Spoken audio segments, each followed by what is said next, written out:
ఆమె వైద్యురాలు కావాలనుకుంది. భర్త కలెక్టర్ కావాలనుకున్నాడు. పేదరికం వల్ల వారు కల సాకారం చేసుకోలేకపోయారు.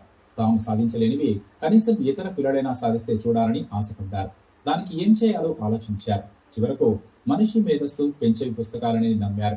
తమ వద్ద ఉన్న బంగారాన్ని అమ్మేసి పుస్తకాలు కొనుగోలు చేశారు. వాటితో లీడ్ చిల్డ్రన్స్ లైబ్రరీ గ్రంథాలయాన్ని స్థాపించిన దంపతులపై ప్రత్యేక కథనం. వరంగల్ జిల్లా నర్సంపేటకు చెందిన కాసుల రవికుమార్, శోభారాణి భార్యాభర్తలు. రవికుమార్ వృత్తిరీత్యా ప్రభుత్వ ఆంగ్ల ఉపాధ్యాయుడు. శోభారాణి నర్సింగ్ పూర్తి చేసి BA LLB చదువుతున్నారు. చిన్నప్పటి నుంచే శోభారాణికి పుస్తకాలు చదవడం అంటే మక్కువ.